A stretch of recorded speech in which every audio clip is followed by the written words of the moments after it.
কোনো বাক্যে have verb থাকলে তাহলে সেই বাক্যটিকে কিভাবে অ্যাফার্মেটিভ টু নেগেটিভ অর্থাৎ হ্যাঁবাচক বাক্য থেকে নাবাচক বাক্যে পরিবর্তন করতে হয় সে সম্পর্কে আজ আমরা জানব।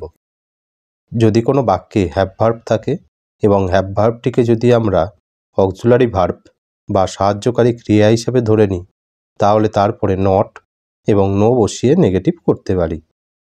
যেমন উই হ্যাভ আ গার্ডেন, এই বাক্যটিকে নেগেটিভ করলে হবে we have not a garden এবং উই হ্যাভ নো গার্ডেন। তাহলে এখানে দেখো উই সাবজেক্টটি প্রথমে বসেছে, তারপরে হ্যাভ ভার্বটিকে আমরা অক্সিলারি ভার্ব বা সাহায্যকারী ক্রিয়া হিসাবে ধরে নিয়ে হ্যাভের পরে নট এবং নোকে বসিয়ে নেগেটিভ করেছি।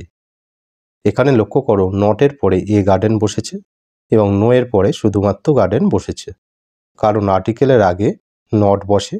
এখানে এ হলো আর্টিকেল এবং নাউনের আগে নো বসে, এখানে গার্ডেন হলো নাউন। যদি আমরা হ্যাভ ভার্বটিকে মেন ভার্ব হিসাবে ধরি তাহলে নেগেটিভ করার সময় আমাদের একটি অক্সিলারি ভার্বের প্রয়োজন হয়। যেমন উই হ্যাভ আ গার্ডেন, এই বাক্যটিকে নেগেটিভ করলে হবে we do not have a garden. তাহলে এখানে দেখো আমরা ডু অক্সিলারি ভার্বের সাহায্য নিয়েছি।